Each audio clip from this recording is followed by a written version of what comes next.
YapzOr has been one of the most dominant position 4s of the recent tournaments. He's been popping off on heroes such as Phoenix, solo killing Underlords, and in this game, he even solo kills Thompson's Monkey King, the legendary Thompson Monkey King, on a hero that is actually very, very popular. Not necessarily in the 4 role, but is definitely in Dota. So if you guys are excited for this position 4 Windranger guide, where I'm going to show you every little thing that YapzOr does correct that you don't, smash the like button and subscribe to the channel. We post here every single day, so if you're new here, welcome. If you're not, and you've been watching this channel for a year, welcome back. It's great to have you here, and let's hop right into it. And quickly, before we get into the video, guys, I just want to let you know that I am creating a lot more content. I recently just made a video as well on the main GameLeap website that you can sign up to down below, where I talked about how to stomp on Lycan. I feel like this hero is very underrated right now. I tweeted about it. I think this hero is insanely good and underpicked as a mid laner specifically. And I talked about that. I also am doing full-length coaching sessions that you can get. So if you want more content and you're not happy with the length of these YouTube videos, you want even more, GameLeap is the place to go. It's going to teach you everything you need to know. That rhymed. Now you have to sub. And I hope to see you guys there. Click the link down below. And yeah, let's get into the video.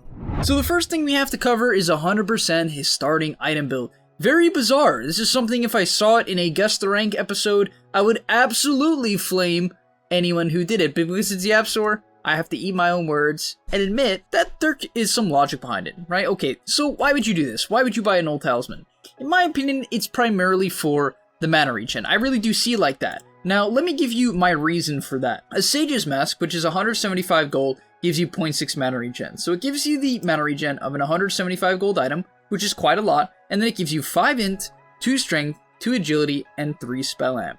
So all in all, it gives you very good stats. Windranger is a hero that just wants to auto-attack, so the stats are good. And the mana regen and spell amp is a nice bonus. The mana regen in particular really allows you to just spam your wind run and other spells in the lane. So it makes sense. Would I personally go this build? No, but I guess you can. So the next thing to consider in lane as Windranger is really the fact that Windrun is generally the best level 1 spell in the game. Now, it can depend on your lane, but for the most part, I recommend you guys take Windrun. It's a 50 mana spell, one of the lowest in Dota at level 1. It's 50 mana, gives you 3 seconds of 100% evasion, and slows opponents. So if you need to get on top of someone and kill someone, or let's say YapzOr needs to slow someone for Zai, he could do that. But primarily what you're taking this spell for is just the evasion. It really is. Like, that's all you do as Windranger. You see how when the lane starts, he immediately starts hitting mid one? That's all you do. And the cool thing about Windranger as well is you can actually auto-attack people and continue to auto-attack them even when you end up in the creep wave. You can see YapzOr right now. This seems brutally out of position, right? And it is, for 99% of heroes. But for Windranger, it's not the end of the world. You trade, you trade, you trade. He secures the range creep for Zai, which is a very great play. They had synergy to do that, and he backs off with Windrun. And really, this is all Windranger is. She has some of the best attack range in the game, one of the best animations in the game, good base attack time, and therefore, you just hit people. If you are not constantly hitting people to the amount that YapzOr is in this laning stage, you are playing wrong. You are losing out on the value that Windranger has, and so make sure you can test as many creeps as possible, and you fit in as many autos as possible. So the next thing you want to do is take Shackle Shot at level 2. Now, I'll be clear, this is not for every lane. Let's say you're laning with an Underlord who can't currently put any pressure, or you're laning with, I don't know, a daytime Night Stalker who also can't put much pressure. Well, what you can do is take Power Shot and just harass people with that. It's actually only 90 mana and does 150 damage. It's pretty valuable. But the thing is, especially with someone like ET or Clockwork or even Doom, I think Shackle Shot being 20 mana less and being a pretty reliable disable early into the game, yes, it is reliable. There's so many creeps and so many trees. You literally have to be, I don't know, new to the game to miss a spell in the laning stage, at least consistently. So yeah, definitely take Shackle Shot and use it anytime someone overextends, right? You really want to use this spell quite freely. A lot of people will just say, oh, I should only use it when going for kill attempts. No, use the Shackle Shot for harassing people. Use Windrun for harassing people. You'll even see an example of that coming up in a second. So in this case, Notel overextends. There's no denying it. He's in a 2v1 situation going way too far. So YapzOr pops the Windrun.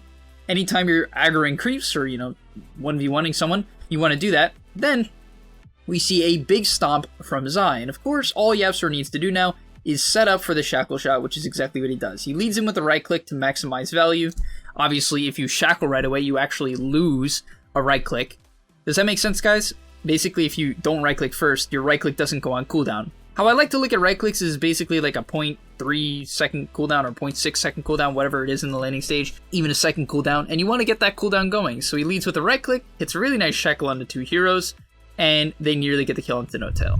And this example at minute 3 is where we'll end off our laning stage discussion, but really you can see that this is how you get kills as WINDRANGER. You don't instantly kill people, you chip them down. You should basically always get close to or get a kill around minute 3 or minute 4 in every single lane as WINDRANGER. Otherwise, you're just not going aggressive enough. Zai's able to hit a stomp, and because this is like YapzOr's 25th auto attack in 3 minutes, they're able to pick up a kill. And on top of that, the last thing I do want to mention is the items he's buying. He just picked up a Clarity, Raindrops, he has a stick which he drops his nulls to use, and a salve to help sustain his Elder Titan. Basically, you want to buy a bunch of right-click items and sustain items and hit people. So the next thing you guys need to do as WINDRANGER is push waves. Oh my gosh, did Speed say push waves? I can't believe it. I feel like he says it every single video. Well, I do.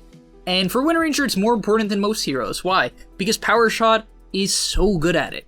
You can use it from across the map, it puts you in no danger, and all you have to do is what YapzOr does. Buy a ton of Clarities, buy a Null Talisman, a Stick, and Raindrops, and you can spam your spells. WINDRANGER is absurdly mana hungry. She is absurdly mana hungry, right? And therefore, it is very important that you spam mana items. If you don't, you can't play the hero correctly. If you've been playing WINDRANGER 4 or plan on playing it and you don't feel like you're running out of mana, it's because you're not pushing in enough waves, and that should be your mentality. He even picks up a Keen Optic a second later just to make sure he can use even more spells. And the reality behind WINDRANGER 4 is you want to get to your Javelin timing as soon as possible. You can even see, contrary to WINDRANGER 5s or certain WINDRANGER 4 builds, such as the Meteor Hammer build, we've actually seen players like Soxago, I think even YapzOr has got it, he takes a point in ultimate. A lot of players will skip it because they're just like, it's not good enough, right? I'm not going to have a Javelin. But you can see YapzOr, he doesn't buy too many stat items, he doesn't buy too many Clarities, it does buy a few, and he farms a lot. And because he farms a lot, he's able to get a 12-minute Javelin, which is really solid. So I want to take a look at this next and upcoming fight here and talk about a couple of main key things that people get wrong. So first things first, he doesn't win or run to the fight. All the time, I see WINDRANGERs lead fights with win run. You should only do this if the enemy is running away from you and you have to catch them. You should not win run into a fight. That is terrible. You need to stay alive. You have a bunch of low cooldown spells. Stay alive. Win run should be used to disengage, not engage. Now here, I would expect him to power shot, but what I think he's trying to do here is actually bait in mid one. Mid one doesn't currently know he's here. He probably just assumes that this is a two-man play, or he just doesn't get afraid here because he doesn't see the Windrunner. And therefore, he stays back on YapzOr, he waits, comes in from the side, he continues to stay out of vision, lines up a shackle shot, and then uses the power shot right afterwards. And this is the combination of spells you want to do. Walk in, Q, power shot, and then ultimate. In this case, he actually did move to the side with the wind run, to be fair, but just don't run into the fight, guys. That's the main thing I'm really trying to stress for you. Do not go into the fight if you really don't have to. And with the ultimate, even though it doesn't do a lot of damage, it does do more than your average right clicks. It also allows you to track people down, right? If you don't use your ultimate, you actually have to stop in between each right click, and therefore you can lose kills like this one, which he's able to pick up onto mid one, which is a big deal, you know, get some really solid kill. The next thing I want to mention quickly is his level 10 talent choice. This is one a lot of people would not only disagree with, they would be shocked at. He didn't take the 2-second shackle shot cooldown, and yet he's maxing shackle shot. Why? It's because he is much more interested in hitting this blink MKB timing. And that's about it. If you guys watch this game full through, you'll see that he split pushes all the time. Right before this clip where I'm showing you him taking this level 10 talent, he was pushing out top. Not only that, he killed the small camp and spent quite a lot of time actually farming up his item. So make sure you keep this in mind, guys. The mana regen talent is better if you were going this blink MKB build, because it is going to allow you to farm more, and that's really the main idea behind this sort of WINDRANGER. You do actually take quite a bit of farm priority. Next up, we're going to see a very well played fight here by YapzOr. I think his patience is really the main thing that a lot of people lack. So the fight breaks out, he's going to lead in, doesn't overcommit, doesn't even commit the power shot right away, right? He understands that No-Tail might not be the best target, but No-Tail drops low, so he uses the power shot, gets a bit of damage, wants to go for a shackle shot, kind of just throws it at the first person he sees. Also, it's a good target, right? Seb in this case is a solid target because his teammates are surrounding him. Anytime you can use a stun that can be followed up, it automatically gains value. Now after that, what you really need to do on Windranger is play the outsides of the fight. Especially if you go this Javelin build and not Meteor Hammer, you're going to have significantly less health, and therefore you have to be very patient. You can see when the Luna comes in, which threatens the Eclipse, he immediately runs out to the side. Does not commit Wind Run though, right? Continuing to hold that spell until he really needs it. He actually repositions to the backside of the fight, does not waste the power shot, right? Doesn't just randomly guess for it. Then he throws it up the middle when he knows he can connect onto the Luna and onto the Rubik. Huge power shot. Goes for a shackle shot onto the Nyx. Unfortunately missed. Maybe that was the worst spell casting in the entire fight, but it's not the end of the world. And this is where all the positioning comes into play. Imagine, guys, imagine if he started that fight by instantly ulting the Luna when he saw her, tanking the Eclipse, and dying. He wouldn't be able to do this, right? And this is why he's actually such a hard counter to a hero like Monkey King. Monkey King has a ton of armor, however, the Javelin absolutely pierces through that, so does the power shot, and he's able to pick up the kill. The next tip I want to give you guys is one that comes to using Bling Dagger. This applies to heroes like Lion, Winter Wyverns that buy it when they're trying to cast Curse, and really any other example of Blink initiators that aren't Earthshaker or Tidehunter, or, some sort of tanky hero that needs to get in the middle. When you are casting a spell like Shackle Shot and you buy Blink Dagger, it is very important that you blink away from your opponent. Very often what I'll see is that Windrangers that do not have a BKB and do not have defensive items, they will blink on top of people to shackle shot them because it's quote-unquote faster. It is suicide at the same time. And you can see when he blinks here, he goes to the right and behind the Nyx. He does not want to be in swap range, does not want to be in lift range. Once again, you need to stay alive. One of the best things to do to gain MMR as a support is to stay alive. Now you might be saying, Speed, then why do I see No-Tail constantly run in these fights and basically commit suicide for vision? That's because it depends on the type of hero you're playing. You'll see Puppy also frontline a lot with his Chen. Not completely frontline, but be like the second guy in. And that makes sense, because these heroes are tankier, they don't get instantly blown up by magical damage, and even if they do, someone like the Venge, who cares? It's a vengeful spirit. The purpose of the hero is literally to die, because when you die, you still give your team the aura. So really keep that in mind. There's a big difference between Wind and someone like Venge, especially with the items that YapzOr has. He can be very useful. And so let's see how this fight continues to play out. He's able to disengage out the back. You can see he really doesn't force power shot a lot. Personally, I would be using it earlier here, but he really likes to save it, and because of that, he's able to get a nice shackle shot onto the Nyx Assassin, once again not overcommitting, staying in the back, and never ever overextending. You can even see here, this looks like a pretty free Rubik jump, right? Why doesn't he just blink ulti him? Because he does not want to get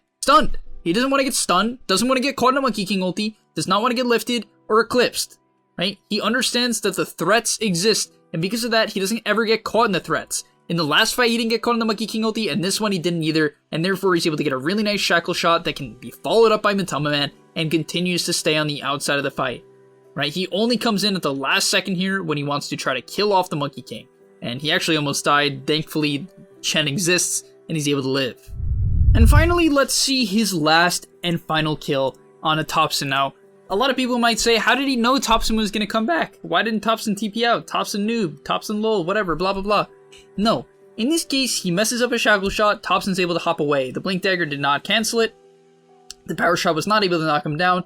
And you might be saying, the kill is gone. A lot of players here would just run back to mid. They would go chase the Nyx. They'd say, it's over. There's no way he comes back, right? But something that a lot of players do is they'll fake back, right? So Topson here made it seem like he was leaving, but being in the high MMR player he is, expects them to think that. Now YapzOr, being the even higher level player that he is, expects Topson to fake back, then expects them to think that he's going to fake back, and then YapzOr, thinking that Topson thinks that they're going to fake back. Alright, I kind of messed up that sequence, but you guys get the point, right? He basically read into it. Topson is also a very aggressive player, which we all know, right? It's all why we love him as well. And he hops back down, YapzOr's able to find him, and with the MKB, he basically solo kills him, right? The Elder Titan added a little bit with the order, the natural order, but he probably would have solo killed him anyway.